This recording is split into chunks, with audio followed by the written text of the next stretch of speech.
Chicago, known for its rich culture, historic neighborhoods, and deep-rooted musical legacy, also carries a darker reputation. For decades, gang rivalries have shaped the city's streets, evolving from community-led protests into violent wars over power, pride, and pain. This documentary pulls back the curtain on a bloody history between factions like the Black Disciples, Gangster Disciples, and the 600 Set. We'll trace their origins, understand how socio-economic shifts twisted purpose into violence, and explore how this deadly legacy bled into the world of drill music.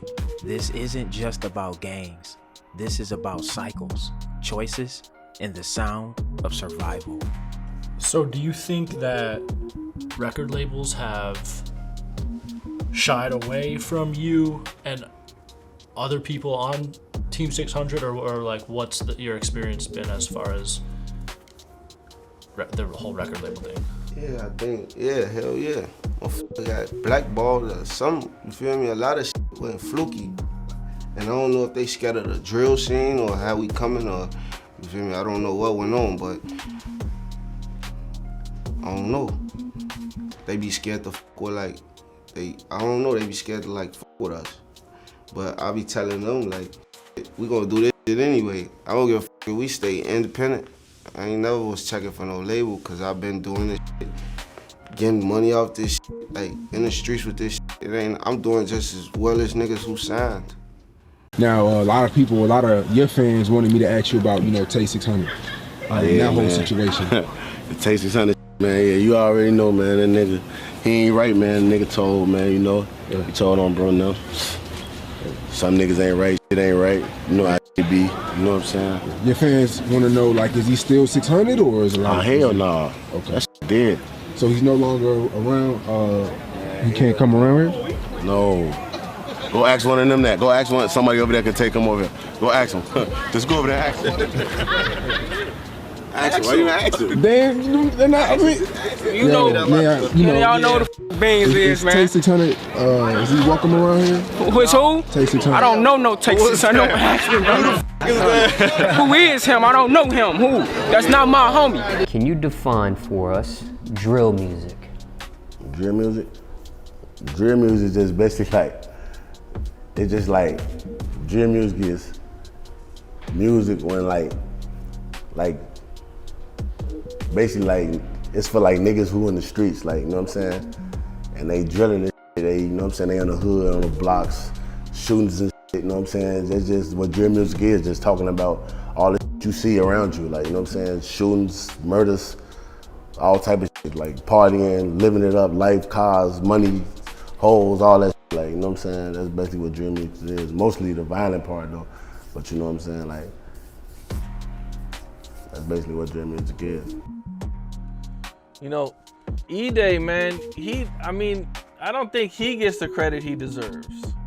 Mm-hmm. He was rapping for a long time too. He just didn't quite get the commercial success that you guys had.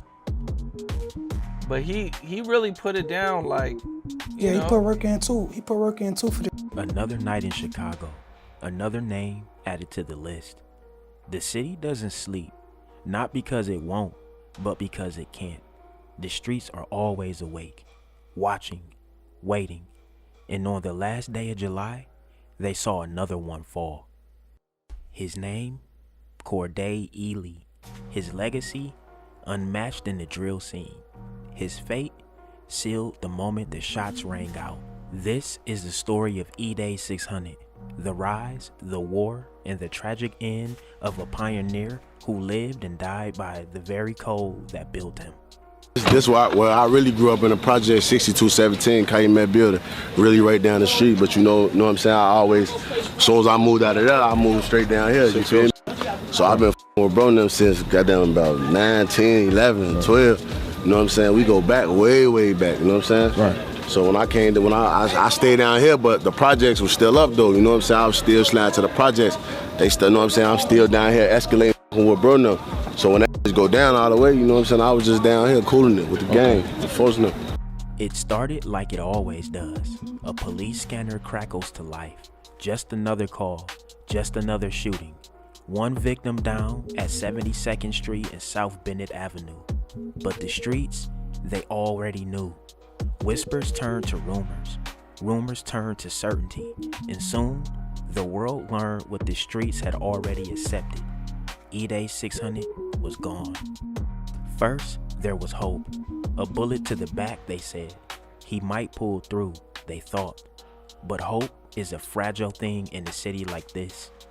The truth came quick and cold. Multiple shots, chest and stomach. Fatal wounds. A rush to the University of Chicago hospital, and then silence. Confirmation. Another voice gone. Another legend buried. What was like your first, reaction when you heard he passed away? I mean, shit, it was terrible. It was terrible because I grew up with him, and I don't want to see nothing like that happen to people I grew up with. So that's how it was. Yeah, I hear that, man. Yeah, it was terrible. Yeah, it was terrible. It was terrible. If you could just talk to one of those that you can't talk to no more, who would it be? It'll be probably Edai. You feel me? Like, it's just like, you never know. Life's short as hell. You feel me? Like, you think you got time for a lot of this shit, you know what I'm saying? You really don't know. You feel me? Like, how, much to change. That shit happened on my daddy's birthday. I was on my way in the crib. What happened? The Edai. When he died? Yeah. Wow. It was on my daddy. Well, it was actually technically the morning after my daddy's birthday. His birthday was on the 31st. Night, but same it was, night. yeah. Type. And I was on my way in the crib and I got the call. And I'm like, when I heard what I heard, it was like,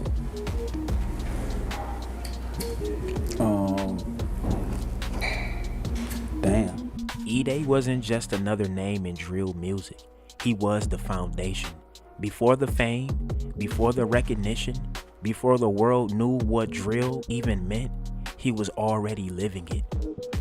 Okay. Now, but you said you actually originated drill music and the whole concept of it and everything. Yeah.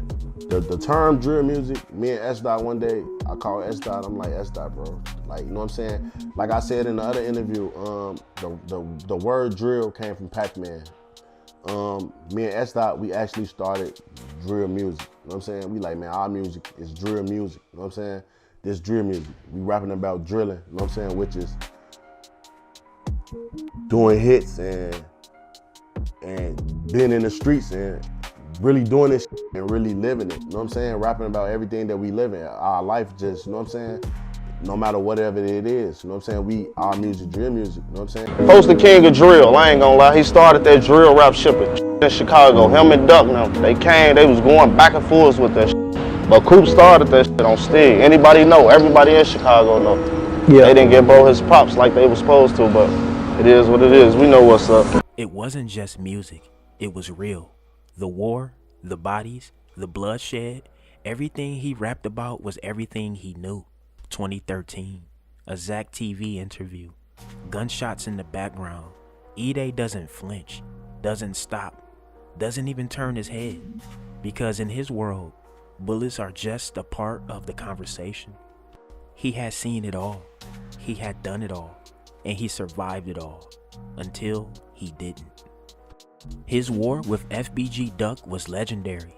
Two men locked in a cycle of hate, each track a bullet, each verse a warning. 2011, F the other side, Edai spits venom, calls out Duck by name, leaves no doubt, Duck fires back, Edai, is you serious? The message is clear, this isn't just rap, this is war. Track after track, insult after insult, and then 2020. Cheryl, tonight friends say it was a Chicago rapper who was gunned down here on one of Chicago's ritziest streets. They say 2 other people were also shot when 4 gunmen, witnesses say, jumped out of cars and fired from just a few feet away. A street known for Chicago's most expensive shopping today turned into a crime scene, rattled by gunfire and littered with bullet casings. I was standing here and saw people running in every direction, trying to look for cover. With good reason. Police say 3 people were out shopping along Oak Street late this afternoon. 2 men, they say, were standing on the sidewalk near the Dolce & Gabbana store, just a few steps from Michigan Avenue. 2 vehicles pulled up. 4 individuals exited those vehicles, 2 from each vehicle, and began firing at the individuals that were on the sidewalk outside of one of the stores here. Shoppers and residents scrambled as 2 men dropped to the ground from the stream of bullets. On the video you can hear, I try to count them. I counted about 17 shots. I was standing where we're standing now and heard what I thought was a machine gun. And then a black car speeding down Oak Street going west. Friends say one of those bullets killed the polarizing Chicago rapper known as FBG Duck. FBG Duck was well respected in the city, was well loved, but with being well loved, he was always also well hated. FBG Duck gunned down in broad daylight. The war should have ended there, but blood debts don't expire in Chicago. 1 year later, Edai falls too. Not on the Gold Coast, not in the luxury district, but on a regular street, in a regular night, where death blends into the background like static noise. Edai tried to step away. He knew what was waiting if he didn't. Drill music didn't pay forever. The streets took more than they gave, so he moved differently. He took a job. He found another way. A truck driver, making his money legally, staying out the way. But in the streets, respect is twisted. Making it out doesn't mean you made it. It means you changed. And change is weakness. They clowned him for leaving, called him soft. But real ones knew he was playing the smartest game he could. Still, the past never lets go. The sins don't wash away. And when the streets come to collect, there's no negotiating. The condolences poured in. 600 M-Thing, Lil Reese, 600 Breezy. The voices of drill mourning one of their own. But the ops, they celebrated. They laughed. They disrespected. Edai's name was barely cold before it was dragged through the dirt. Just like Duck before him. Just like so many others before them both.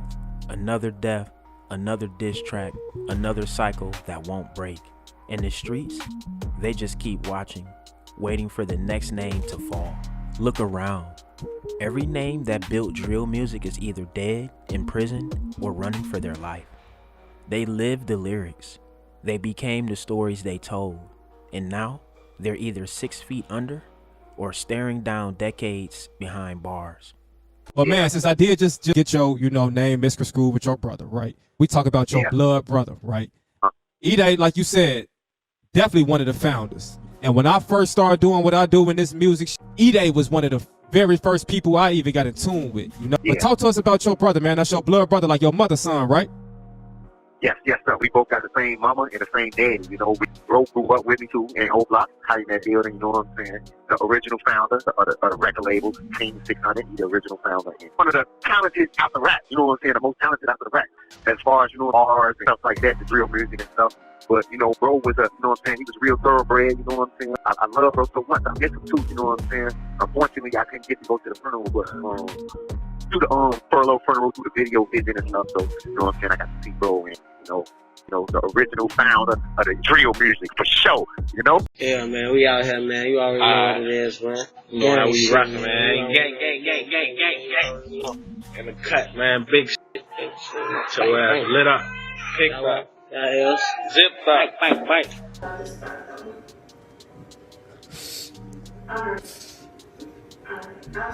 I mean, a bitch.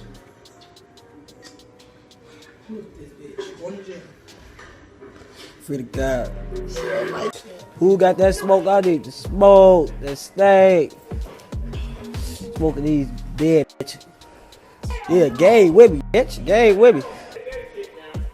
Hey, get that. Lil Boo, he with D-Thing, he invented 600. So Lil Boo was like a nigga who he was one of the originators, and he showed me everything, like him he was the one that actually asked me, like, are you ready to be down with this? Like, we was in LA or something. He like, you ready to be down with this? I looked at Booker like, man, what do you mean, fool? He talking about some nigga. He asked you, is you ready to be 600? I'm like, hell yeah. Man, this shit, I'm bitty, you feel me? And folks like Lil Boo was the nigga who showed me the ropes. Like, you know, I used to walk with my head down and shit like that. I had things like, you know, what I did what innocent shorties did. I did shit like I ain't have a worry in the world. Walked slow as hell, shit like that. Like, and he just used to be with me every day. Like, boy, pick your fucking head up. You know, I used to love walking with my head down too because I always used to find money. So, like, when I used to start walking my head down, he'd slap the back of my head, like, not hard, but like, folk, like, pick your shit up, folk, you looking down, folk. I used to, then when I pick my head up, I'm only looking for it. Like, folk, like, you watch us around, do this, do that, like, giving me the game, you know what I'm saying? Like, he taught me everything I knew. The streets of Chicago have birthed some of the most feared names in gang history and buried just as many. This is the story of Lil Boo, one of 600's deadliest enforcers, a man whose name struck fear in his enemies and commanded respect from his own. But no matter how high you rise in the streets, the fall is always waiting. And for Lil Boo, that fall came fast. Before he was known as 600's most feared shooters, Lil Boo was just another kid running the streets of 59th and Prairie. But loyalty in the streets is never guaranteed. When the tides changed, so did his allegiance. Alongside D-Thing, he helped build 600 into a powerhouse, a deadly alliance with O-Block, Front Street, and Lamron. Their enemies, M.O.B., 051 Young Money, and Gyro City. Gotta get your ass. Get him gone. My little ass gonna go to jail. I stay wanna smoke. But it's Friday, ain't got no job, I got shit to do, get off. But Lil Boo wasn't just another soldier in the war. He was a leader, a strategist. He didn't just survive the trenches, he dictated the rules. And in 600, the rule was simple. To be official, you had to put in work. A life for a name, blood for respect. Lil Boo made sure of that. Gang, try to go on a date and get you and your boo killed on photos. I remember them days. We used to watch on Michigan like. With power comes enemies, and Lil Boo had plenty. By the time he was locked up in 2012, the streets were already whispering his name. 3 bodies, maybe more. Mob Scrap, 051 Polo, even whispers of Vinzel Richardson. The kind of reputation that makes you untouchable in your own hood, but a walking target everywhere else. When he got out in 2014, he wasted no time. The war wasn't over. If anything, it was just heating up. But in the streets, time is never on your side. Yeah, yo, rich nigga, man. Counting up, man. This don't stop, man. This don't stop, man. This don't stop, man. Gang shit. It's that gang shit. Still up. They talking about pull a bed out. We ain't going no more sleep, man. The birds is trying to chirp, man. Let the fucking bed there, man. He was chirping. Buzz over here, he get that dry, man. West Coast. This dirty ass. I got to throw it for them. Gang love. Gang love. New Year's. With the game, man. That's how we bring it in. We ain't gonna talk about last night, though. What time was that? April 3rd, 2015. Some say he had just left the girl's house. Others say he was drinking. Either way, he was slipping. 2 cars, 5 shooters. They didn't hesitate. They couldn't afford to. The first shots rang out, then more, then more. Lil Boo tried to run, but the streets he had once ruled had turned against him. He collapsed by the curb. His body slumped next to a car. His enemy stood over him, making sure he wouldn't get up again. By the time the siren screamed through the night, it was already over.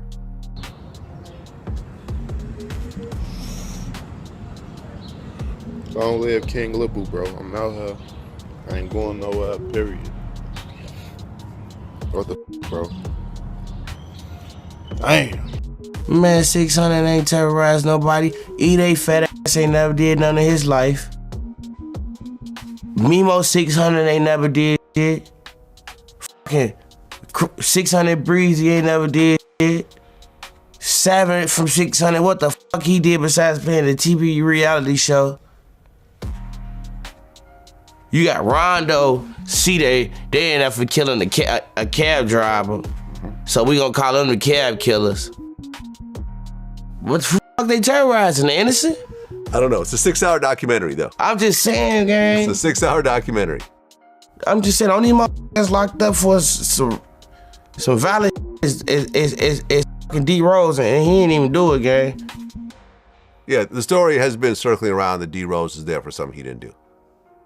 And he's just keeping his mouth shut, and he's having to take the time for someone else's situation. On B, that's the only motherfucker. All the rest of they ass either locked, like on Tuga, they killed the motherfucker for a North Face. Can I ask you guys about the situation where you guys say tire head? Can I ask you where that comes from? Tire head. Hey, watch out for that car. Okay. Hey, this is what I heard on the street. I don't know about no money. Okay. They said some funny nigga got smoked. Okay. When he got smoked, he tried to run. The dumbass nigga fell by the car. They walked up on him, finished him off. And they said he was by the tire. Okay. Now was this from the other side? This is one of the funny guys. Some don't be knowing me. Okay. I be hearing about this. Okay. L.A. Capone was on the way to change the game, but the ops was creeping in the shadows, and from the looks of it, someone might have backdoored bro and handed him on a silver platter to the ops. At the end of his life story, will you come to the same conclusion? Let's see. Let's get it, gang. Leonard Anderson, known as the legend L.A. Capone, came up in the South Side Chicago as a kid. His parents was split, so L.A. became the man of the household with his moms and his sisters. From as young as 4 years old, L.A. was already showing signs of how smart he was, reading books and playing with rhyming. Did all that. But I was so smart. He learned how to read when he was like 4 years old. Wow. Yeah, he was a smart boy. That's why people trying to figure out how he knew how to wordplay like that. Because he wasn't just street smart, he was book smart as well. Between then and the age of 5, he was already showing signs of the rapper to be. He had been rapping since like 5 years old. Like just playing around with it, but he got serious about it in the teenage years. L.A. was spitting bars already as a little jit. Yeah. His daddy brother, he got an uncle named Jeremy. And like, I'm bleak now, but as a shorty, they was calling me Pooh. But his first rap was like, I got an uncle named Jeremy and an uncle named Pooh. One got a game and one got two. Like, that was his first rap ever. He's like 3 or 4 years old. Wow. And what was the rap with about Naomi and Jerry and them? Yeah, that was the Hot Boys or something. Off of the project chick, he put my cousin and her friend's names in it. Oh. This is for Naomi, Jerry, Lil they Mama mama and and they they friends. Man, Shorty was different. Still a youngin', his moms didn't want him to grow up without having time with his pops. So for 5 years, she sent him to live with his old man. Moving out there, L.A. got to see a whole different world and experience life from a different perspective. He was making friends with families that had weight in the hip-hop game like T.I. and Wayne's daughters, who had their own group, the OMG Girls. Yeah, he used to ride his bike there. He used to be with the OMG girls. Those girls was those was some of his friends that he hung with. OMG. Yeah, you remember OMG girls, T.I. and Tiny daughter? Oh! Yeah. Oh, Lil Wayne daughter and Tiny T. Yeah. That's crazy. Around 8th grade, tragedy struck and L.A. experienced a big loss when his pops passed. He moved back to Chicago when he was around 12 in 2010 and was in the culture shock returning to the environment back home. Even down to L.A. Capone's drip was now like the A. Early, 11, 12, 13, he was living in Atlanta. You know what I'm saying? He moved back to Chicago in 2010, but like every summer he'd come back. L.A. seemed to lose connection with the trenches, but that savage blood was in him. Bro was back outside like he never left, letting that Capone presence be felt once more. When them teenage years hit, that's when L.A. started becoming L.A. for real. His bar game got crazier and his ties to the streets were growing deeper. He linked up with savages like Rondo No. 9 and Tay 600, who was like his ride or die partners, the Drill Amigos. Call my 300s, you know they coming, you know they drumming. Can't wait till the D-Rose come home, bro, won't be on dummy. Free D-Rose. That's enough, man. You know, man. Just need to pick the one we got coming, man. 600, LA man. Rondo, man. Get in the tune, man. Get We in got tune. next. Take some time, man. The 600 Black Disciples gang became a part of him, and he repped it heavy. We got motherfucking 600 boy LA, man. LA Capone, man. Get in tune, man. OC2 boys, man. But LA was more than just a super savage. Even though he was out there thugging, behind it all, he was an honor student and MVP football athlete and had his diploma. If he really just focused on music and not have his foot still in the streets, it's no telling how far or how great he could have really been. The streets became his second home, and right around that time, the music scene in Chicago was taking off. Chief and Dirk Nim was popping off, and LA fit right in with the OTF and 300 camp. Yeah, man. Yeah, I fuck with Dirk. Yeah, that's my homie. That's my homie. Like without rap shit, real shit. Without all that shit, man, let that This shit shit go. bigger than rap shit. Yeah, this shit bigger than that shit. That shit ain't nothing, man. We just got 300, 600. We finna show them how to hug them, motherfuckers. Bigger than that shit. From there, the music was on go time. LA popped out with his first music video for the banger Murder. The entire gang was in the music video, and LA let the ops know if they want smoke, bodies dropping. LA kept applying pressure, linking up with his man's Rondo No. 9 for tracks like Face Down. The heat just kept coming. LA had the bars, energy, and he had this melodic flow that had heads bopping in tracks like Some More featuring Honcho Hoodoo. At first, his moms didn't believe him when he said he wanted to rap, but once she heard him on the track 600, he had everyone down. When I first heard 600, when I heard it, I was like, oh yeah, he for real. He for real about this. Like, I remember it was August 2012, and it was my sister. She was having a luau, and she played it for the first time, and I was like, okay, you know, he for real. Like, he got some talent. All right, okay. And yeah, that's when I really started like really getting into it and like listening and paying more attention to what he was really doing. His Unc Nim used to pay for studio sessions, and LA would rip the mic. As his buzz grew, so did his notoriety in the trenches, even being co-signed by the young demon himself, King Von. LA seemed like the next up. Him and his homie Rondo No. 9 was making moves and even touring with Dirk. Like, real, like, motherfuckers that's already, like, at the top already. Motherfuckers gonna see what's up, yeah? Cause I fuck with a lot of niggas already. We been on tour, we fuck with Pusha T, Fabulous, all of them. We fuck with a lot of motherfuckers. That ain't shit. We hold on, fam, you been on tour already and shit? We went on tour with Dirk and shit. Oh, that's... It was up, but the ops wasn't trying to let the fame be stuck and try to take him out. September 29, 2012, the ops slid on bro. According to Tay 600, who was there when he got pulled up, they were chilling on the block, walking from 600 to Front Street, but made the mistake of leaving their straps behind. A op dipped out of a store and started busting. Tay and them went one way, and LA dipped through another street trying to get away, but the op wanted him and didn't stop until he hit LA up. By that time, it was like dudes was desensitized and accustomed to the violence. LA Capone ate them shots and popped back out like it was nothing. Bro was out with a vengeance, with tracks like Play for Keeps, with Rondo No. 9, with cameos from Tay 600 and Durkio. LA Capone was just different and was in talks with multiple major record labels wanting to sign him.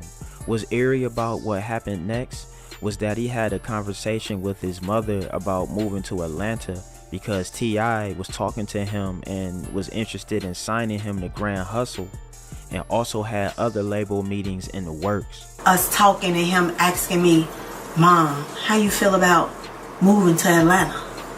And I was like, son, I'll go. You know, like, I'll go anywhere you want me to go. We can always come back to Chicago. I didn't have a problem with that if that's what he wanted to do to better his career. He said that Grand Hustle was looking at him, and another label was looking at him, and he was supposed to have a meeting.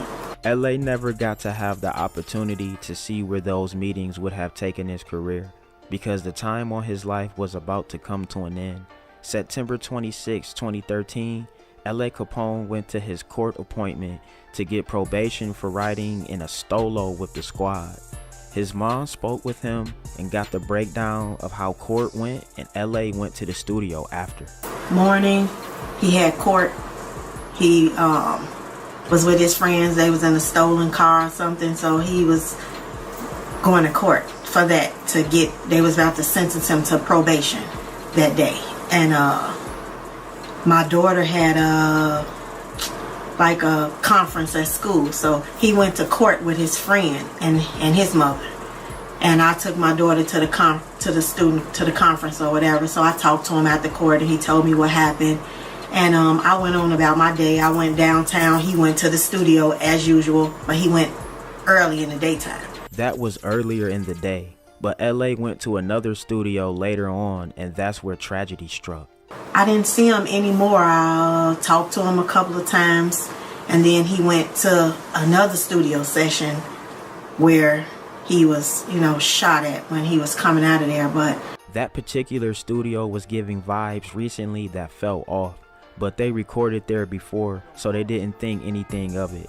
LA's Unc Bleak Capone had a convo with the guy who owns the studio, and they agreed not to let LA come through while other people were there, because some chatter was heard by folks wanting to be on some drama with LA. So I pick up, like, we gonna go kick it with LA today, you know what I'm saying? Mm-hmm. I go pick him up, it's probably like 8 o'clock. I call this dude at the studio. Now me and him had this was really crazy about it. Me and this dude had an agreement, like, don't never let my nephew come to this studio when somebody else here, because it had already been some said prior. For that day, LA Nim was calling old boy to come through, but he wasn't picking up his phone the whole time. Right up to the 25th, they called and got through, but he told them not to come because other people were there. LA wanted to record the song Brother to send it to Dirk Nim because he wanted to drop his tape on November 1st. Okay, I called. Bam, he broke. Y'all probably ain't gonna wanna come here. I mean, he like, I know you ain't gonna wanna come here. There's other people here. I'm gonna call you back like 9:30. LA geeking though to get to the studio. He like, man, I gotta get this song did. I gotta get this song did and send it to Dirk. My tape gonna come out on the 1st. You know what I'm saying? This the 25th. You feel me? He trying to get his shit ready for the 1st. The following day on the 26th, dude called telling them slide through, but what's strange, when LA got there, other people was at the stew too.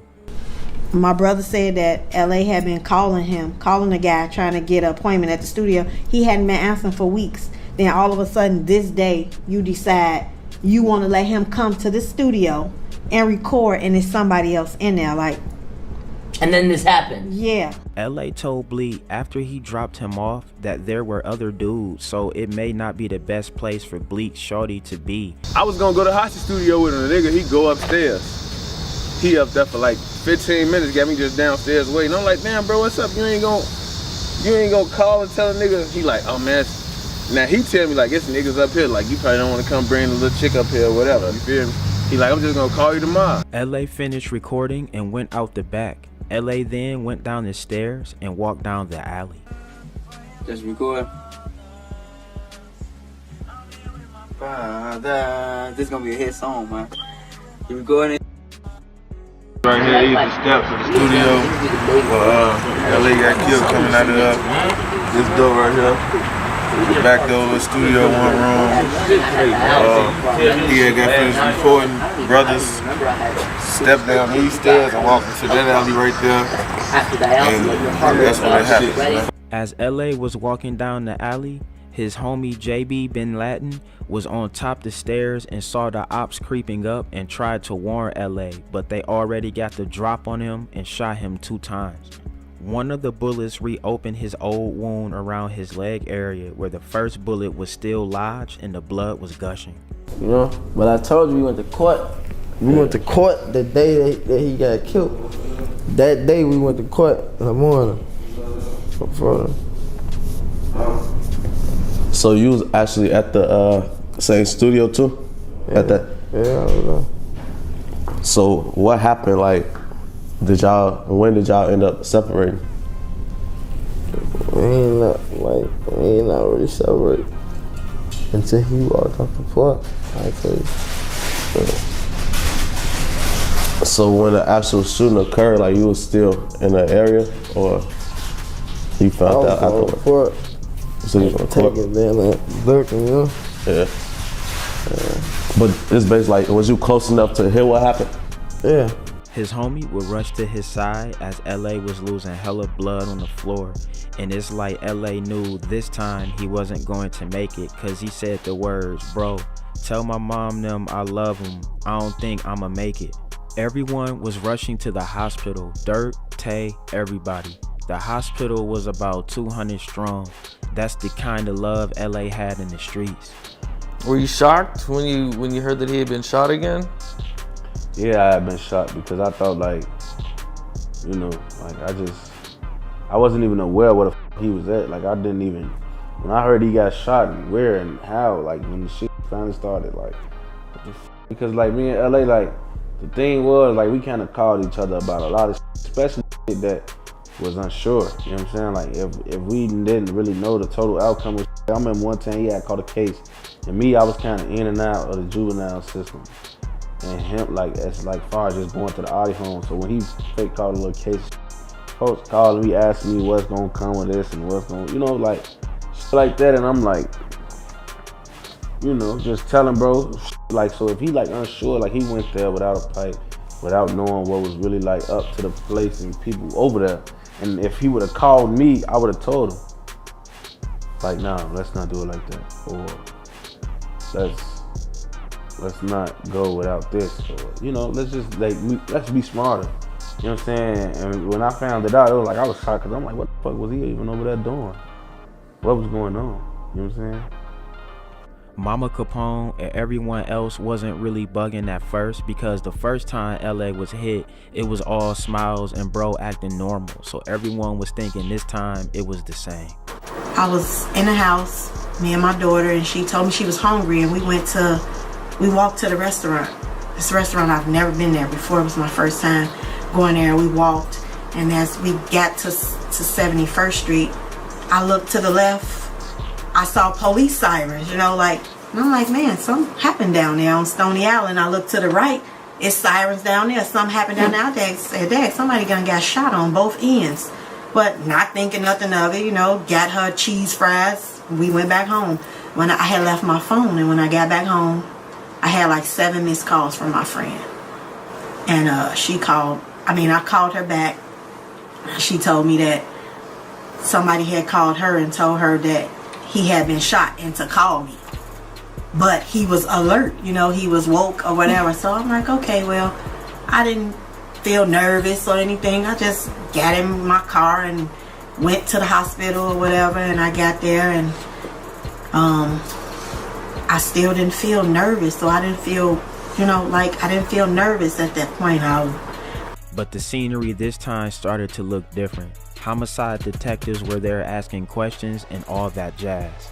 Then when Mama Capone stepped out in the elevator and heard her mom screaming from way on the 5th floor, she knew she lost her son, LA. Went upstairs to where everybody was at waiting, and I started like seeing police coming.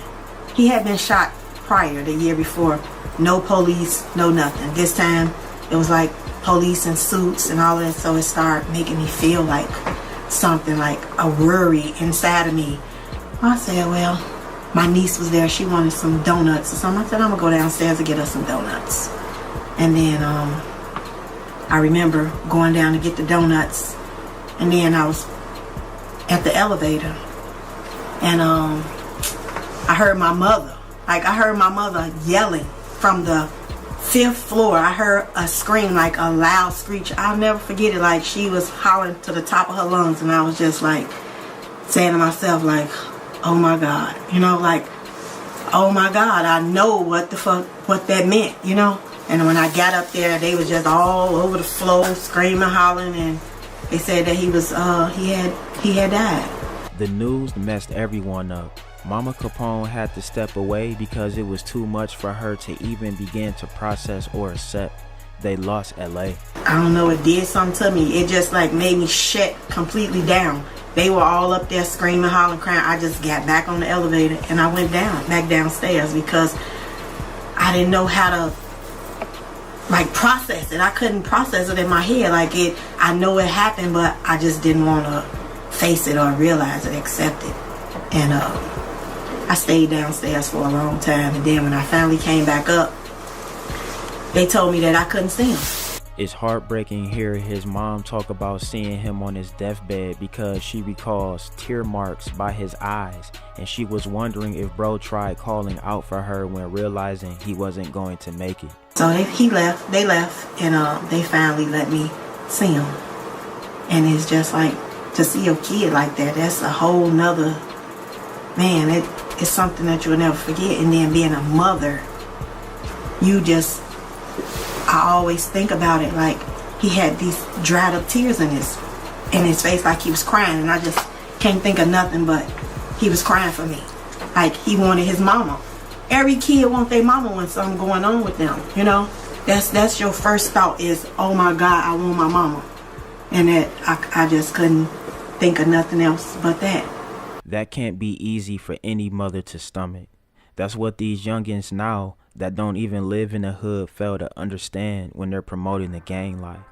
People really out here getting murked, families and mamas really mourning and hurting. LA Capone's homie Rondo No. 9 was going through it, and the perfect opportunity later presented itself to take out the rage on February 14, 2014, after an altercation happened involving a shorty they knew. Unfortunately, him and Cdai ended up murking the wrong person, an innocent taxi driver, Javan Boyd. They hit Cdai with 38 years and Rondo No. 9 with 39 years after being found guilty of first-degree murder. With them numbers, bro would be leaving prison in around 2056. Smell it if you want. Nah. Why is that?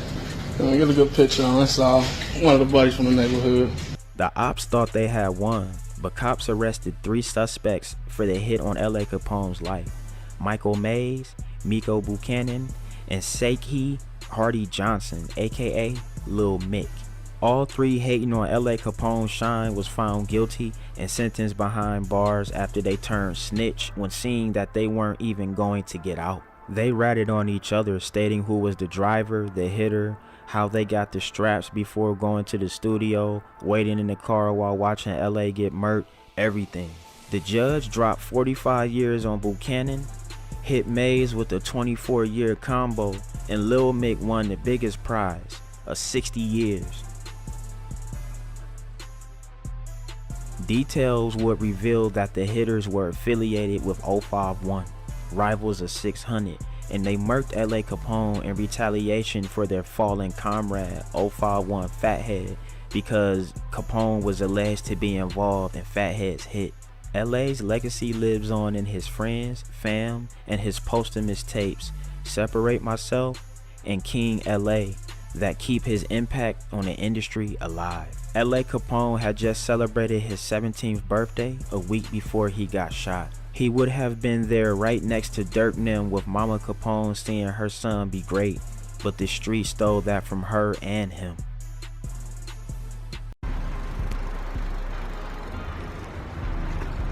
Hey, they got y'all from around here? Y'all from around here? What? Hey, you got some weed? Why you say it like that? I ain't got no. I ain't got no weed. I used to say I ain't selling no more. You need some? I'm trying to see some. Where you from, Stewart? You from Stewart? What, Brick Squad? Alright. These the ops. These the ops. And I ride with my Glock. There's some shooters on my squad. There's some shooters on my squad. Oh, niggas shoot like Ray Ray. Hey, what the phone at? Let me hear that shit. I just put, you know. There's some shooters in my clip. Rondo, let's go do a hit. I'm about to empty half the clip, but you just lay low when a dip.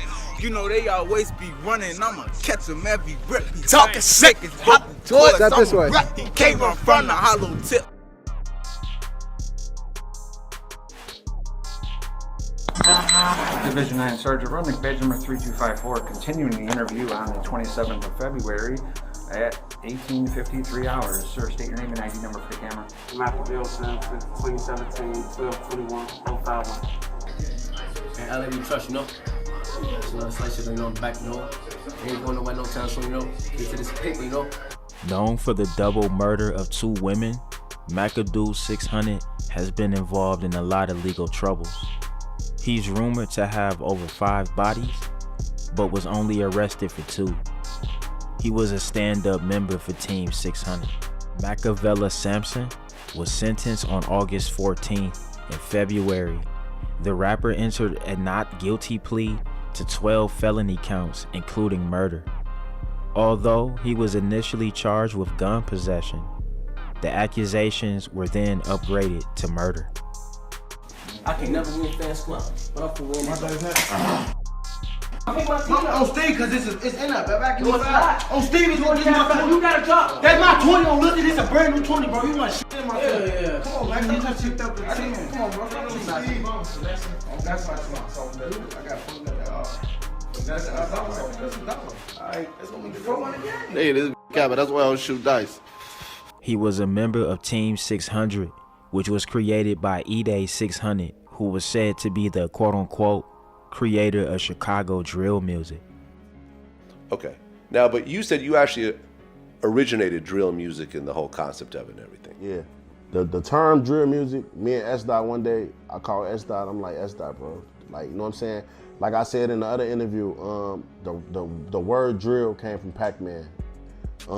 Me and S-Dot, we actually started drill music. You know what I'm saying? We like, man, our music is drill music. You know what I'm saying? This drill music. We rapping about drilling, you know what I'm saying? Which is doing hits and being in the streets and really doing this shit and really living it. You know what I'm saying? Rapping about everything that we live in. Our life just, you know what I'm saying?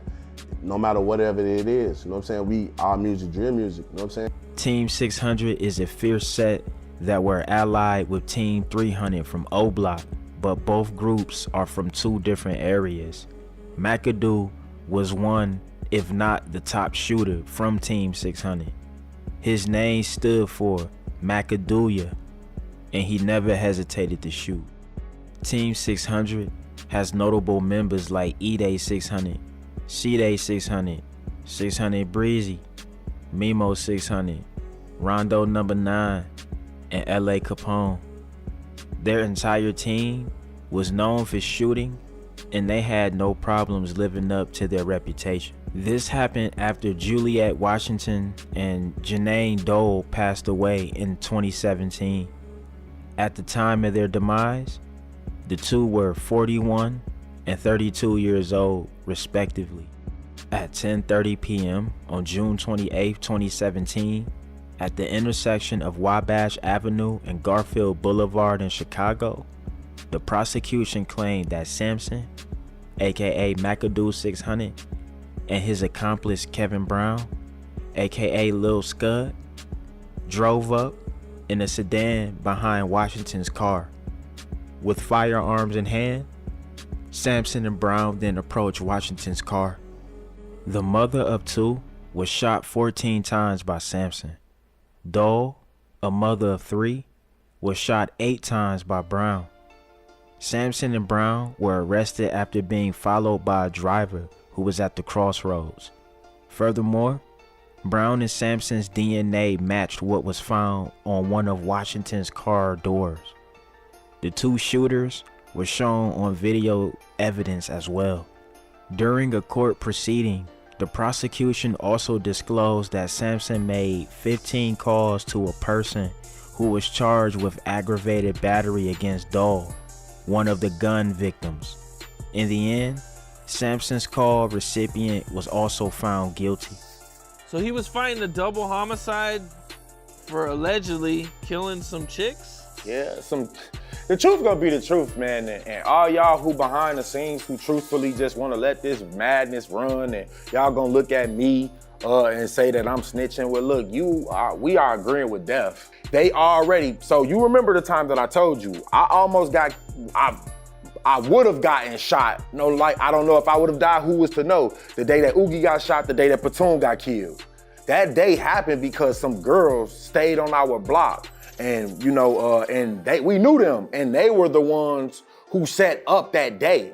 That's how those dudes ended up being on the block, because they set that up. Just thinking about it is crazy, because imagine the women, like the first time that they came and got shot for that, and probably, I don't know if they knew or didn't know why that happened to them, but then imagine living, and then, you feel me, they getting locked up and then getting out and doing it again, but this time finishing the job. Like, it's just so much wickedness going on in our area, for real. Like, like, it's a shame. It should be a shame for any fans, anybody that love O Block, that's glorifying Little Dirt. It should be a shame. We should feel disgraceful. Would you like to make a statement about today's incident? No, ma'am. No, sir.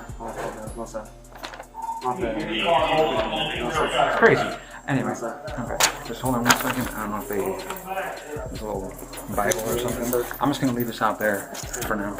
Bro, don't take that to the heart, though. I ain't even put that in. I know. Love on that, man. I can only imagine. I'm just gonna leave this out here. Okay. You have a good day. You too.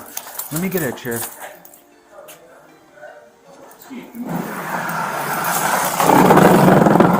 Thanks, man. Yeah, just have a second.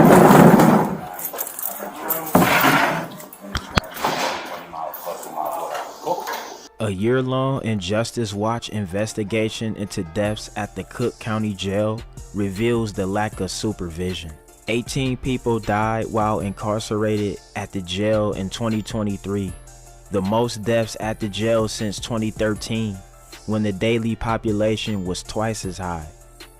It marked the jail's highest mortality rate since at least 1995.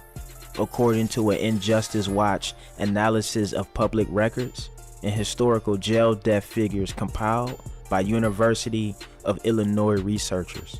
A review of thousands of pages of internal jail records, police investigations, and autopsy reports found inadequate supervision and medical care preceded at least half of these deaths, almost all of which have gone unpunished. There was the 26-year-old with an undiagnosed brain tumor whose repeated complaints about severe headaches were ignored. The 28-year-old whom officials failed to check on for more than an hour, only to end up brutally murdered by his cellmate. And the 33-year-old found hanging in his cell while the unstaffed jail's medical wing personnel failed to check on detainees every half hour as required. An average of 70,000 men and women pass through Cook County Jail each year, many more than once. What percent do you think here really shouldn't be here? I would suggest conservatively that half of the people here in the jail shouldn't be here. The county sheriff, Tom Dart, says the jail has become a dumping ground for the poor and mentally ill. If they're going to make it so that I am going to be the largest mental health provider, we're going to be the best ones. We're going to treat them as a patient while they're here. We are going to think differently. And a Cook County jail inmate died on Christmas. The Cook County Sheriff says correctional staff found Michael O'Connor unresponsive in his cell. O'Connor was ordered to be held for threatening a Chicago police officer. The sheriff's office says at this time no foul play suspected, and there are indications it may be death by suicide. An inmate was found beaten to death in his cell at the Cook County Jail. Officials say 24-year-old Raheem Hatter was found unresponsive early this morning with injuries to his head. Officers rushed into the cell to perform life-saving measures, but Hatter was later pronounced dead at the scene. An autopsy ruled Hatter's death a homicide. He was in jail awaiting trial on a weapons charge for bringing a gun into the University of Chicago hospital. Illinois State Police are investigating Hatter's death. McAdoo was found dead inside of his cell in Cook County. At first, when he passed in 2023, it was said that he overdosed and people assumed he may have OD'd on fentanyl. Later reports released a few days ago states that McAdoo had a severe brain tumor or hemorrhage, and this was the cause of death. McAdoo 600 just passed away, and they're reporting it has an overdose, but I don't want to say that that's official because I don't think we've got any official word about it, but that's what it's being reported as, you know. What did you think when you seen that, and did you know him? Man, yeah, I knew Mac, man. Cam, majority of them I know before, I've known before, you know, before it got really real, you know, before we started really partaking into the gang activities for real. Like, Mac was a football player. I knew him because he played football at Washington Park. I used to, you know, go down to Washington Park, play football, play all the sports. You know, that was our closest neighborhood park, man. And it just broke my heart, truthfully, because at the end of the day, man, I'm just seeing day after day, not just him, but it's so many of us continuously losing our lives based over off the history over and nothing. corruptness And I of Cook County. Just it remembering wouldn't be why Mac is far-fetched even to say in the, you know, that he where he sustained was, that head trying injury to, either from like the how he guards ended up in that or the situation. inmates. You know, Further evidence has reportedly released about the murders of FBG Brick and Kobe, and McAdoo would have been charged as one of the shooters involved in both of their deaths if McAdoo was still alive. Brick and Kobe's deaths were cold cases until this new recent development in their case. All of a sudden, the block get empty. Then 3 minutes later, a motherfucker come out the walkway. But see, that could have been some ops, but what f***ed me up, what ops you know gonna sit in the back of a crib that they know Brick in front of, and he know the cut. This a new cut. The ops ain't even know about this cut. No, he gonna be right there. I go to this lady house, right? I still see the bullet holes in the fucking gate when I go on 63rd St. Louis. And I look at it. These motherfuckers knew Brick was gonna jump or try to get away. Now, when they ran up on my cousin, they say he was wrestling with whoever with the gun. And that's how he got shot in his face, trying to stop them from shooting that Brick. Now, Brick was shot 6 times. He was shot twice in the back, twice in the butt, once in the arm. Altogether, he was shot 6, but the last shot was caught point blank range under his fucking eye. McAdoo was shot August 8th, 2017 in the Brownsville area. He was one of many shot in a mass shooting carried out by Antonio Dickerson, aka 757 BA. 5 people were injured and 1 man died. McAdoo was one of the 5 men injured. Murder charges are filed nearly 7 years after a man allegedly opened fire on a barbecue party in Bronzeville. Alfred Mitchell Jr. was killed in the 2017 shooting at 37th and Michigan. 6 more people were wounded. Chicago police say Antonio Dickerson of Alsip was arrested Tuesday at his home in Alsip. Investigators have not revealed a motive. In the shadows of Chicago's South Side, where talent and tragedy often walk hand in hand, a young man's future was on the rise.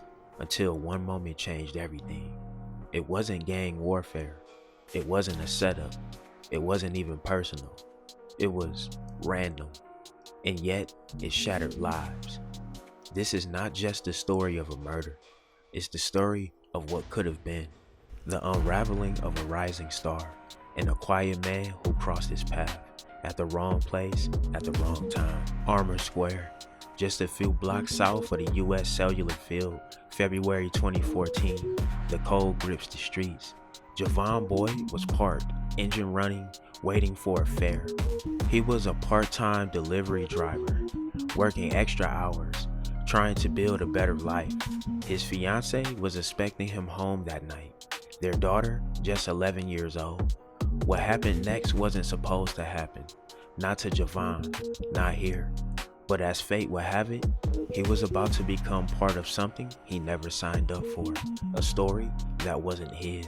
Across the city, another life was in motion. Rondo No. 9, born Clint Massey in 1997. By 16, his voice was cutting through the static. Mixtapes, street hits, cosigns from OTF and Lil Durk.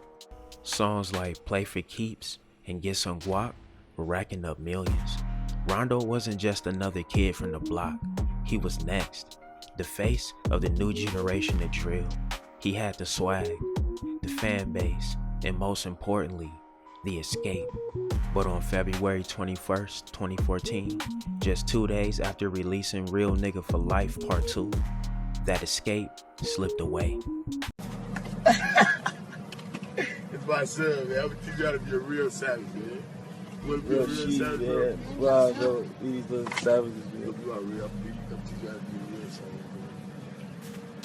But I enjoy you. That night, Rondo was at Wentworth Gardens, territory controlled by rivals. But this wasn't about war. He was with friends, girls. He was also with D-Rose, Tay 600, and Cdai.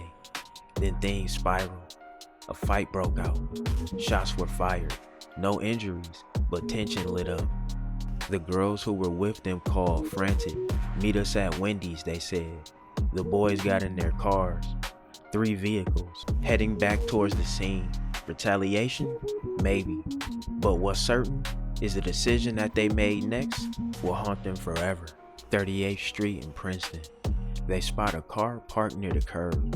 Inside, Javan Boyd, waiting, working, innocent. Rondo's crew made a U-turn, pulled up beside him. 2 stepped out, Cdai and Rondo. A simple question. You from around here? Javan says yeah. Then silence. Then 7 shots. Boyd was hit multiple times. He never made it home. The shooters fled. The city didn't know what happened just yet, but the clock was already ticking. It didn't take long. Surveillance footage, witness statements, fingerprints on the car. Cdai made a critical mistake. He dropped his phone at the scene, tried to cover it up, sent someone back to retrieve it, but the police were already there. More mistakes, incriminating phone calls, a Burberry tiger print outfit, distinctive, unforgettable. Witnesses spoke. Some say they saw Rondo and Cdai confront Boyd. One said they didn't see the gun, but they didn't need to. The picture was forming, and Rondo's face was in the frame. They were arrested that March, $2 million bail, shockwaves across the drill scene. Chief Keef called for their release. Fans rallied behind them, but in court, it wasn't about music. It was about motive, presence, intent. Cdai's fingerprints, Rondo's outfit, their surveillance footage. The witnesses' family broke down in tears when the footage played in court. Rondo and Cdai were tried together, both found guilty, first-degree murder. Rondo got 39 years and Cdai got 38. No, anymore. Nah. Why is that? Get a good picture on. That's all. One of the buddies from the neighborhood. No, man.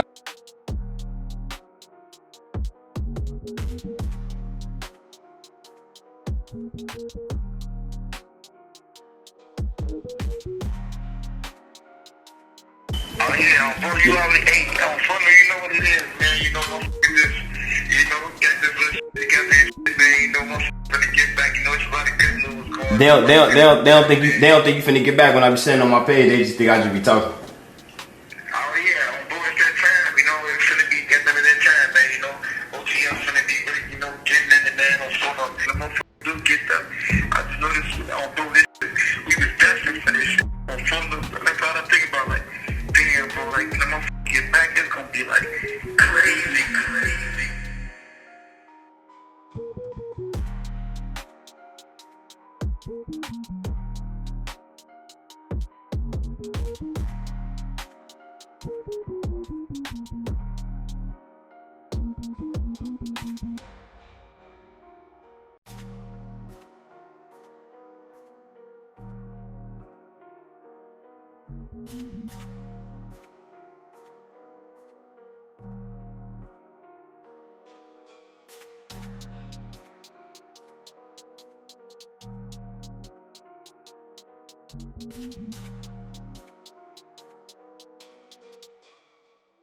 Number 3192 from Division 1. The date is Thursday, January the 7th, 2016. Time's approximately 23:15 hours. I am standing here with detainee Clinton Massey off of Tier F4.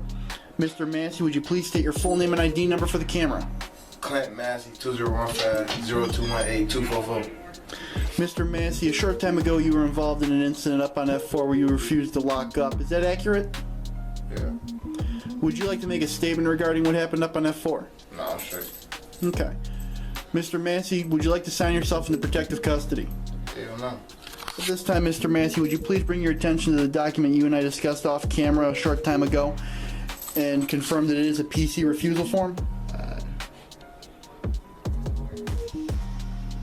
You understand by signing this form you're refusing protective custody and stating you're not in fear for your safety in GP? Yeah. Alright. Could you please date it as well, 1/7/16? Thank you, Mr. Massey. Mr. Massey, do you have any injuries? No. Alright. Then came the fallout, appeals, accusations, whispers of snitching. Rondo hinted Cdai was the sole shooter without saying it outright. Cdai tried to separate himself. Tay 600 was accused too, but he fought back, claimed it was all lies. The internet lit it up for speculation, but the court, unmoved. Appeals denied, evidence stood. I sat back, I just sat back to watch my brother, a nigga who I call my brother, sit next to me in a room full of jewels and play innocent while he throw me under the bus, you know, and say I got down on somebody, you know, and make interviews and send confused messages, you know. I went to trial with a public defender. I ain't have a paid attorney, you know. Before we went to trial, my lawyer put in a motion to have my trial severed because his attorney had intentions on saying I was the shooter and his client wasn't, you know. Before we went to trial, both attorneys discussed this, you know. Can't nobody tell me that you got a $20,000 attorney and you ain't know what he was gonna do. You know, your attorney speaks for you. You feel me? Whatever he say that he gonna do, it's either you agree to or you give him the okay to do it. You know, but before he go out there and defend you, he let you know what he plan to do and say because you know he works for you. You feel me? You feel what he say is basically what you say. You know, he tell you that all right, look, this the game plan. We gonna throw Cdai under the bus. And we gonna claim your innocence, and you either agree or tell them hell no, like a real nigga for life supposed to, you know. That shit ain't nothing but a slick way of telling without putting your name on a statement, you know. You have 1 minute left. Everything your attorney say out his mouth is basically what you agree with or told him to say.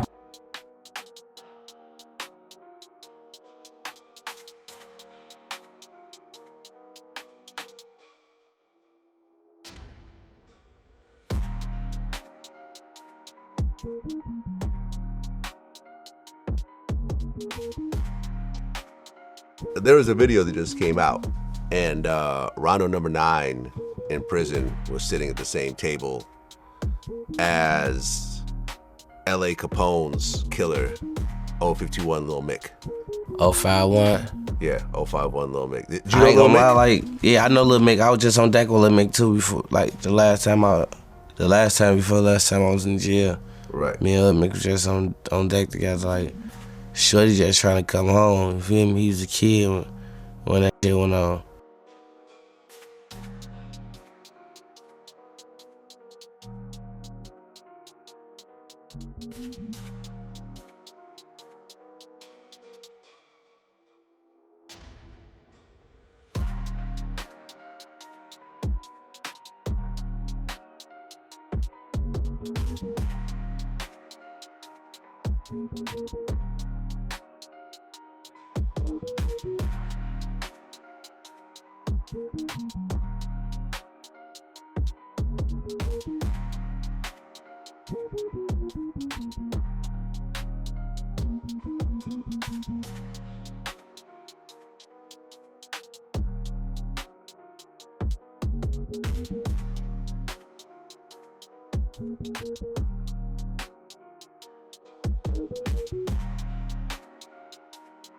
Rondo still speaks out online, still asks for legal help, still wants another chance, but Javan Boyd would never have one. He wasn't a rival, he wasn't in a game, he was a father, a fiance, a man trying to do the right thing. Two paths crossed that night, one full of promise, the other full of purpose. Only one walked away, and the question lingers. How close is the line between greatness and destruction? And what happens when talent isn't enough to outrun the past? I found out about it on Facebook, and I also when I came home, my niece came and she told me that my son was dead. He got shot in the head because he was coming from the store and he was on his way home, him and a few of his friends. Have Chief Keef tried to contact you or something like that? Because he was big on yelling your name out. Any of those guys kind of call you like Chief Keef or Lil Durk now? You know my bond was $100,000. $100,000. No, I didn't know that. I was in charge, no Go. Oh, took 2 shots. He killed people. You already know, man. We upstairs, man. We got need energy because we upstairs. You know how folks, right? We killing people, man. I ain't had no rap since I've been out. We been drilling hard. Yeah, watch it.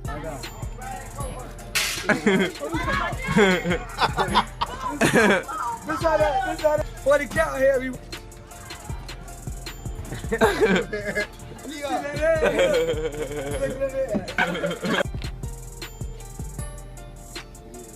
In the cut, man. You know how we rock, man. Get down. New York, man. Cooler, man. Off the dope all in public. So we squad record, man. You know how we rock. Don't say no picture. Squash, man. Squash, squash, squash, squash. We is out here. You already know. Squad, squad. Sentenced to 40 years for a body, D Rose felt friends like Dirt and Chief Keef left him hanging when he got in the jam. Still thugging behind bars with the ops, has D Rose time behind bars turned him even more savage, or has he chosen the righteous path? You already know what it is, drillers and trappers.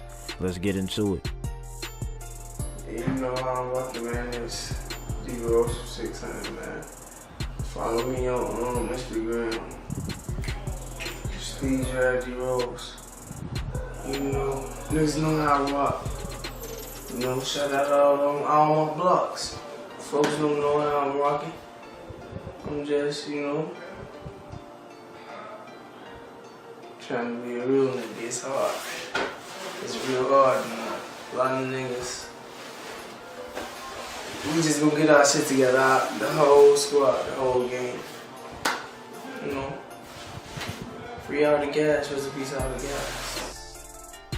When you hear conversations of Chicago's most treacherous in the trenches, the name Abir Sardine, aka D Rose, always comes up. Growing up in the Chi, he was a well-respected BD. His notoriety was known at a very young age.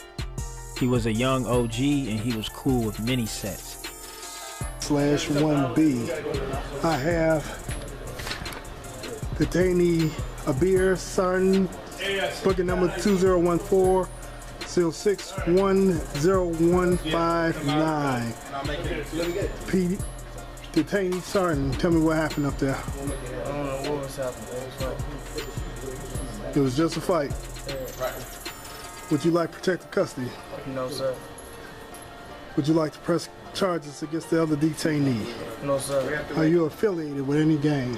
No, sir. Are you willing to sign the paperwork on camera saying that you do not want to press charges or do not want protective custody? Yes, sir. Step to the table and do so. But D Rose was different. He was cold-blooded towards the ops, always trying to stretch a nigga and smoke a pack. But he also had heart and respected his elders, even his ops parents. And he would check his own homies who didn't uphold the same code. I'm tired of smoking Tuka, so, you know, this one I'm finna be smoking that. It's called Lil Mark. You know, last out of my beef early morning. Fuck all of their ops at them pussy listen. This guy Moo from 600, you know, God rest his soul, man, you know, many little brother, so he hollered out, you know, he didn't like my son at all. Right. And the strap stayed into it, he didn't like my son, so you know, he hollered out to me because he know I'm strap father, you feel me? And he hollered out MOBK. Oh, to you? Yeah, to me, he hollered out MOBK to me, so I'm riding, I'm going across the light, but I see them standing out there, right? So I'll just say, look, I slow down, like, you know, like, man, I'm a grown man, short. Right. I don't even know you, bro, for real. Like, why would you holler that out to me? You know, so one of my older, like my big homies, he older than me, you know what I'm saying? He was walking past the car. He lived over there too, but he's from off my end, you know. So he like, Les, what's going on? And all the shorties call him Pops too. Mm-hmm. You know what I'm saying? And he was like, you know, Les, what's going on? So I tell him like, this young nigga, you know, just said MOBK to me, man. I don't even know me, bro. Right. Shorty, right? So that's when D Rose peeped at everything, and he walked on the curb like a line along the curb. Like, I'm still moving. Right. I don't know. You know what I'm saying? Right, what do you D Rose was walking like alongside the curb. He was like, man, ain't you Lil Brian father? He called him Brian. You know what I'm saying? He called him Lil Brian. He's like, ain't you Lil Brian father? You know, I'm like, yeah. Lil Brian father. And he was like, he turned around to Shorty and just checked him. He told him, nigga, you know, you don't talk to nobody parents like that, bro. Right. That's somebody's father. That's Lil Brian's father, bro. We don't do that. Right. I mean, everything went up, that's what he told him. Like, nigga, your ass tripping. He went off on him. And he let him know, nigga, we don't do that, nigga. He was 15 years old, bro.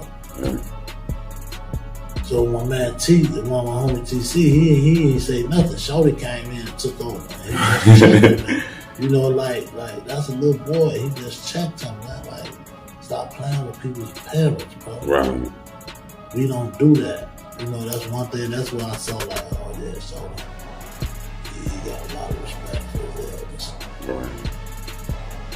And that's why I say the streets betray people. Like he was a savage. He was in the streets, but at the end of the day, he had morals. He had respect. Right. You weren't just out here fucking with anybody. He was out here doing all. He had respect for his elders. Maybe that side was foreshadowing his true purpose in this life, and he needed to go down this dark path to see the light. But before he got there, he left a trail of bodies in his wake. When it came to 600 and his homies, he wasn't to be messed with. Always pulled up, it was no surprise. Him, Von, and T-Roy was cool. They had a passion for catching ops lacking. D Rose's legacy was already in writing of legends with every op he instilled fear in. Ops was getting ran down on, dissed, and even beat down in broad daylight. No matter how much they tried to catch D Rose lacking, he came out untouched by their shots. Take these boots off. Boots off.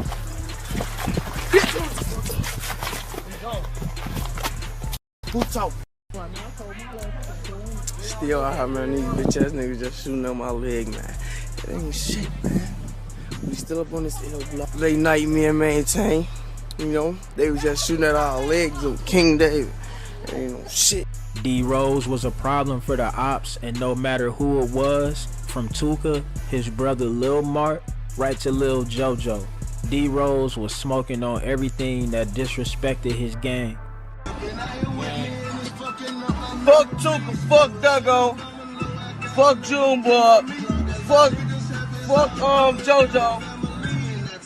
Fuck everybody if you ain't with us. If you ain't with us, you against us. You know, gang. D Rose would then hop on the drill wave with his niggas like Rondo No. 9, Chief Keef, Fredo Santana, Lil Reese, and Durkio. He was about to be something big for sure, but his rise was about to fall, and fall hard. Y'all gotta be quiet. It's dark as hell. You gotta get up close to one motherfucker. Reports state that on Wednesday, 12th February 2014, 14-year-old Vinzel Richardson of Dunbar High School was walking with two other teens in the 6100 block of South Vernon Avenue about 8:20 p.m. when a white van pulled up and a gunman inside opened fire. Richardson, who was walking home from a convenience store, was hit 4 times, including his head, and passed at the scene. My niece came and she told me that my son was dead. He got shot in the head because he was coming from the store and he was on his way home. Him and a few of his friends, And as he was coming home, a van just opened up and started shooting at the crowd. He was not a tender target at all. He was the one that got shot. There's just a lot of shooting going on in this neighborhood, and they just shoot any and everybody with no remorse. And my baby was one of the fatalities. Vinzel's mother was furious that cops labeled her son a gang member and said he was a good kid not involved in anything. But that's a mom's compassion talking. Many parents don't put down their kids out of love, but some really don't know their kid's second lifestyle, so she could very well not have known. And you're saying he was in the ROTC? He was in the ROTC. He played football. He played his video games. He was a respectable child. Vinzel, this is my son. Vinzel, he just graduated from Emmett Till. He goes to Dunbar. And my son was a good kid. He was not in a gang. He was not a target. Vinzel was walking with a group of guys, and they got out and just started shooting at the crowd, and they shot my son. My son, this is a picture of the transcript that they sent in for his college. He was trying to go to Loyola. He was putting in his application as of now when he went to Dunbar. Dunbar is a very good school. But Vinzel is said to claim Taekwon World and has not only been seen in pics and vids with members, but they have repped his name in songs like the highly disrespectful banger Taekwon Way, with folks them dissing every op block along with 600. In the track, they drop the bars. I'll have them Vinzel villains take off with that 8 ball, take his face off. Taekwon Way in the playoffs. And then again saying Wooski and Lil Twan put niggas in the dirt.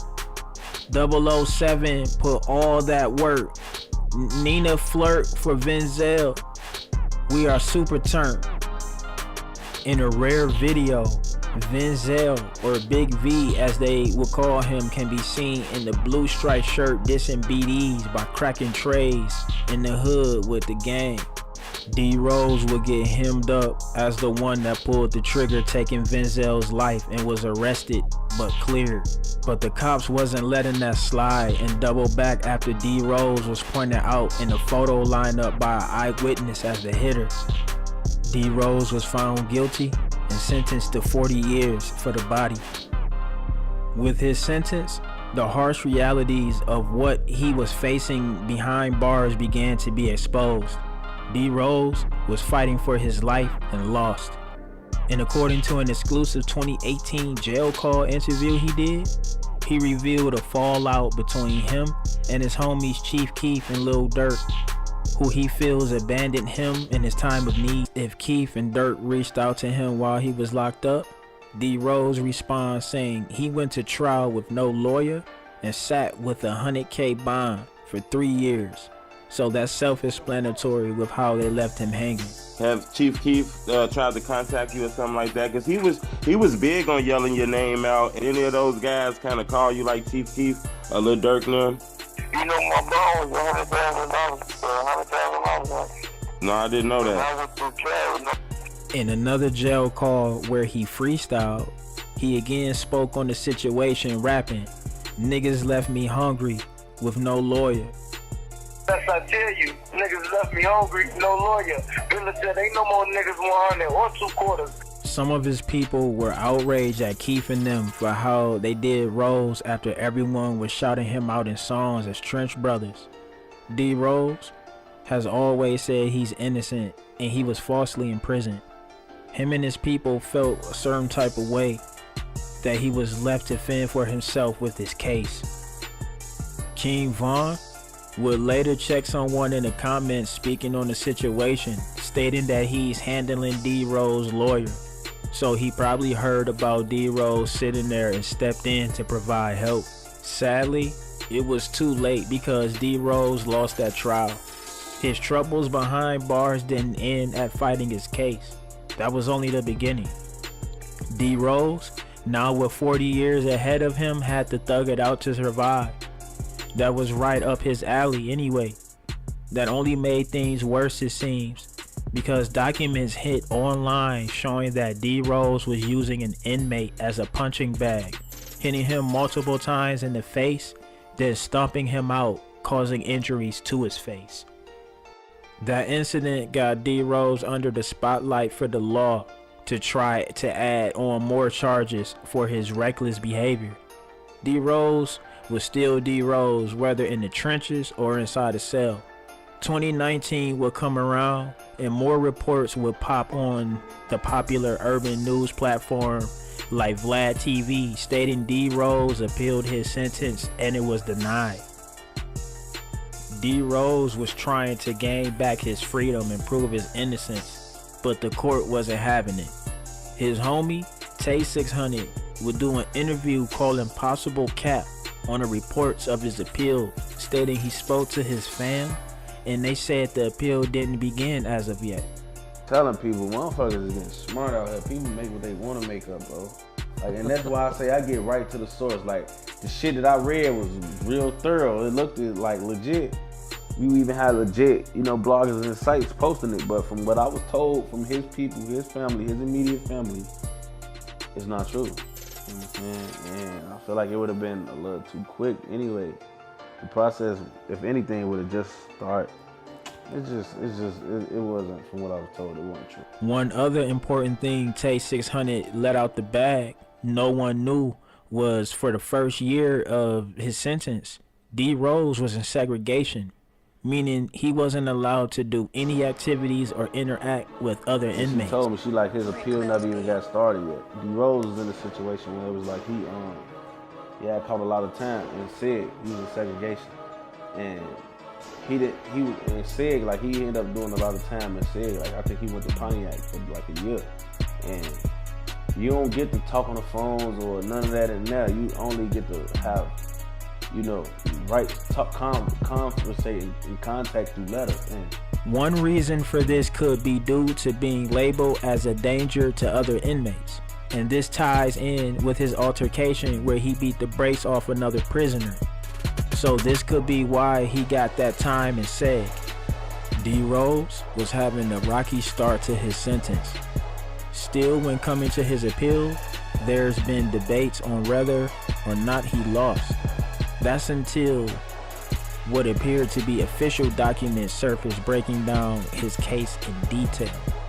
The other important thing in that document is that it focused also on the appeal, and it stated that D Rose did in fact file for appeal on September 30th, 2019. The grounds of D Rose's appeal were on two things. The first was that the courts mentioned Rondo No. 9 and Cdai names in his case, stating he was with them the day before the body. But Rondo No. 9 and Cdai were convicted for the murder of Javan Boyd. So D Rose is saying tying them into his name already added bias to the case to how the jury views him. The second point he used in his appeal was that detectives placed him into a photo lineup after speaking to the mom of an eyewitness, which he said should have been an inadmissible out-of-court identification by the mother. Sadly, the court denied the appeal. According to the documents, the state responded saying Rondo and Cdai were relevant to the case because witnesses said the van they stopped them in the day before the body was the same type of van used to carry out the drive-by. On the other hand, the detective who allegedly placed D Rose as a suspect due to a witness's mother denies ever testifying to that, and they shut down the claims as D Rose didn't have enough proof that an error was made. And with that, the appeal was denied. D Rose had to go back to the drawing board. Still, he wasn't giving up. Instead, he poured his frustration and time into rap. Jail interview freestyles like the one he did on Call with Bezu started surfacing. What Rose at? The whole thing. Give me the whole thing. Salam alaikum. What's up, broski? Walaikum salam. What's up, bro? I love you. I miss you. I love you. I miss you too, bro. Y'all live on for them. Y'all got a deuce on this bitch. Let's get it. Let them hit that shit, Rose. I was just shooting recently. Demon be out on full moon, not Christy. Girl, pull yourself together, have some decent. Can't snitch cause I got dignity. You can't bat me, but you can lease me. Me go get it out of feces. When I go to 90, I with Pee-wees. He on me and get the good part like a kiwi. All love sugar, happy, no pity. 666 to infinity. Wicked City, every city.